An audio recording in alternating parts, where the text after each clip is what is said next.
अक्सर लोगों का क्वेश्चन होता है कि अगर हमें इंपोर्ट एक्सपोर्ट बिजनेस शुरू करना है तो क्या हमें जीएसटी लेना ज़रूरी है। भाई ये कैसा क्वेश्चन है। जीएसटी लेना ज़रूरी नहीं, बिल्कुल ज़रूरी है। अगर आपके माइंड में ये आता है कि हमें बिना जीएसटी के इंपोर्ट एक्सपोर्ट करना चाहिए या हम कर सकते हैं, तो ये आपकी एक सबसे बड़ी गलतफहमी है। मेरे भाई, गवर्नमेंट की गाइडलाइन है, बिना जीएसटी लिए आप इंपोर्ट एक्सपोर्ट बिजनेस शुरू नहीं कर सकते। लेकिन हाँ, डोमेस्टिक ट्रेड में कुछ प्रोडक्ट को जीएसटी से दूर रखा गया है, ये भी बात सच है। तो सबसे पहले ये जानिए, अपने माइंड से ये चीज निकाल दीजिए कि जीएसटी इंपोर्ट एक्सपोर्ट के लिए लेना ही पड़ेगा, हमारे पास कोई ऑप्शन नहीं है।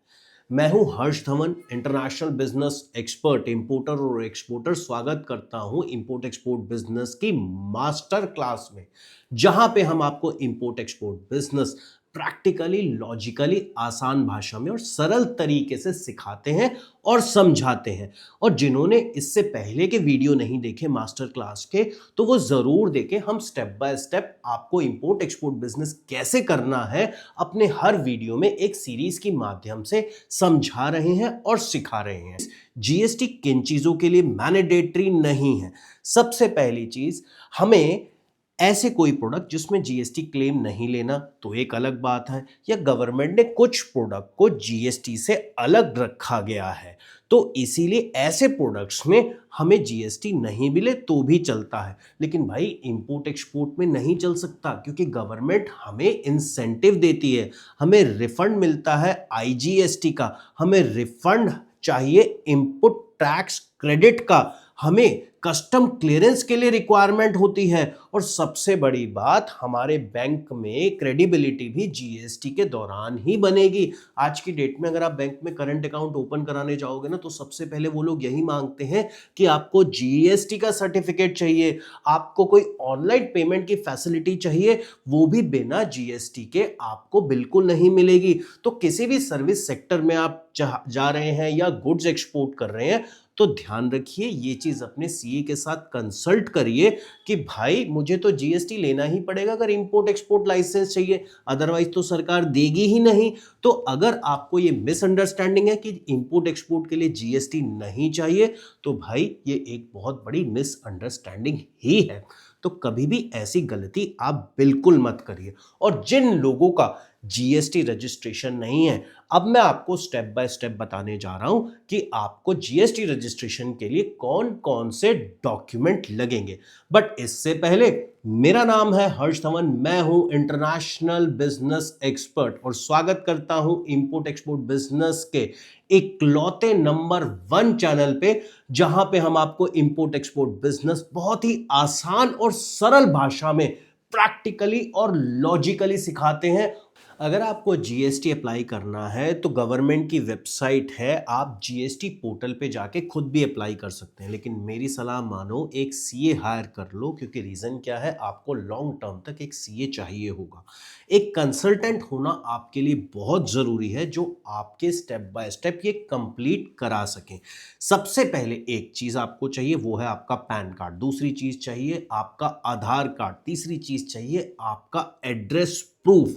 ये सारी चीजें होंगी तभी जीएसटी हम अप्लाई कर सकते हैं, अदरवाइज अप्लाई नहीं कर सकते। तो सबसे पहले इन चीजों में पकड़ बनाइए। और आज की डेट में आपको एक डिजिटल सिग्नेचर भी बनाना पड़ेगा, जो आपकी रिक्वायरमेंट है, क्योंकि देखो सारा काम क्या हो रहा है, अब डिजिटली हो रहा है। ऑफलाइन पेपर वर्क सारा का सारा खत्म होता जा रहा है और बंद होता जा रहा है।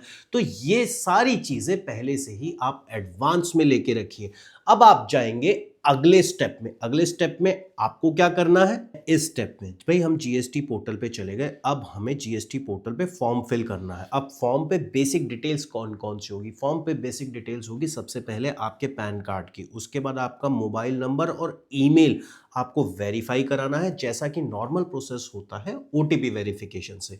तो वो ओटीपी वेरिफिकेशन से आपकी ईमेल और आपका जो मोबाइल नंबर है वो वेरीफाई हो जाएगा। उसके बाद आपको अपना स्टेट का सिलेक्शन करना है। आप एक टीआरएन नंबर रिसीव करोगे, जिसकी फुल फॉर्म होती है टेम्परेरी रेफरेंस नंबर। उसके बाद आपको इस टीआरएन नंबर से लॉगिन करना है अगले स्टेप में।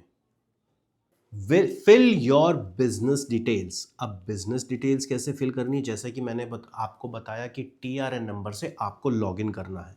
उसके बाद आपको बिजनेस की इंफॉर्मेशन अपनी डालनी पड़ेगी, अपने ट्रेड का नाम डालना पड़ेगा, एड्रेस डिटेल डालनी पड़ेगी, बैंक की डिटेल्स डालनी पड़ेगी, नेचर ऑफ बिजनेस में आपको इंपोर्टर या एक्सपोर्टर या जो भी आप मैन्युफैक्चरर हो, ट्रेडर, ये सारी इंफॉर्मेशन आपको डालनी पड़ेगी।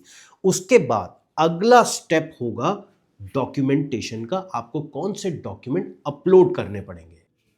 स्टेप 4 में आपको अपने डॉक्यूमेंट्स अपलोड करने हैं। याद रखिएगा कि इन डॉक्यूमेंट की स्कैन कॉपी आपके पास पहले से ही होनी चाहिए। आपके पास अपने पैन की स्कैन कॉपी होनी चाहिए, आधार कार्ड की होनी चाहिए, एड्रेस प्रूफ की होनी चाहिए। ये स्कैन कॉपी आपके पास होनी चाहिए। इसके अलावा आपको आपके पास आपकी फोटोग्राफ और डिजिटल सिग्नेचर की भी एक कॉपी होनी चाहिए। ये सब चीज़ें मिला के जब आप अपलोड करेंगे डॉक्यूमेंट्स तो वेरिफिकेशन होगा। जैसे आधार के साथ जो मोबाइल फ़ोन कनेक्टेड है उस पे OTP आएगा, मतलब जो आधार कार्ड के साथ आपका मोबाइल फ़ोन कनेक्टेड है वहाँ पे OTP आएगा और आपको वेरीफाई करके सबमिट कर देना है। बस इतना आसान सा प्रोसेस और प्रोसीजर है और कुछ ही दिनों में आप देखेंगे कि आपका GST रेडी है और आ जाएगा। अब इसमें क्या चैलेंजेस हैं आप बताएंगे मुझको। अब बात करते हैं एक बोनस टिप की। सबसे पहले जो मैंने आपको बताया ये बोनस टिप वही है कि लोगों को लगता है इंपोर्ट एक्सपोर्ट बिजनेस के लिए GST ज़रूरी नहीं है। तो ये इन्फॉर्मेशन गलत है। अगर आप भी इस इन्फॉर्मेशन को सही मान रहे हैं तो बहुत आगे प्रॉब्लम होने वाली है। तो GST चाहिए अगर इंपोर्ट एक्सपोर्ट बिजनेस करना है तो। एक गलती मत करिएगा, जब भी आप फॉर्म फिल करें तो अपने बिजनेस की इंफॉर्मेशन दोबारा चेक करिएगा, 3 बार चेक करिएगा, 4 बार चेक करिएगा, क्योंकि यहां पे गलती की कोई गुंजाइश नहीं है। और प्लस GST और उसके बाद हम जब IC कोड अप्लाई करते हैं उन दोनों में किसी भी तरीके का मिसमैच नहीं होना चाहिए। अदरवाइज आप सिर्फ अप्लाई करते रहेंगे और कैंसिलेशन होता रहेगा, रीअप्लाई करेंगे फिर दिक्कत आएगी। आधार कार्ड की डिटेल्स बिल्कुल परफेक्ट होनी चाहिए, पैन कार्ड पे नाम भी बिल्कुल परफेक्ट होना चाहिए। कई बार क्या होता है लोगों का आधार कार्ड पे नाम अलग आ जाता है, मतलब जो सबसे ज्यादा चैलेंज आता है ना वो मिडिल नेम में आता है। कई बार लोग आधार कार्ड में मिडिल नेम डलवा देते हैं और पैन कार्ड में नहीं डलवाते। ये छोटी छोटी चीजों में आपका GST भी आना रुक सकता है। तो इसीलिए जब आप काम कर रहे हैं तो पहले ही होमवर्क पूरा कर लो ताकि आगे चैलेंज ही ना आए। उम्मीद करता हूं वीडियो अच्छा लगा होगा और समझ में भी आया होगा और आगे आने वाली मास्टर क्लास में भी आप हमारे साथ जरूर बने रहिए ताकि आप इंपोर्ट एक्सपोर्ट सीख पाएं और समझ पाएं। और एक इंफॉर्मेशन शेयर और करना चाहता हूं, हमारी प्रैक्टिकल ट्रेनिंग चलती है इंपोर्ट एक्सपोर्ट बिजनेस की, ऑनलाइन और ऑफलाइन।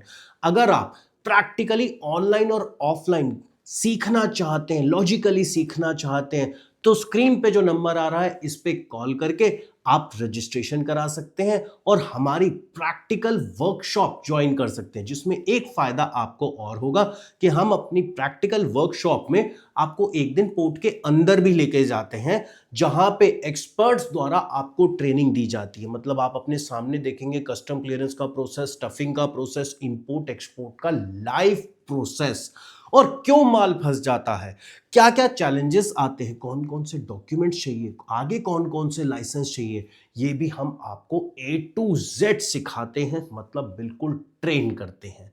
तो उम्मीद करता हूं वीडियो अच्छा लगा होगा और अगर क्लासेस ज्वाइन करनी है तो स्क्रीन पे तो नंबर आ ही रहा है।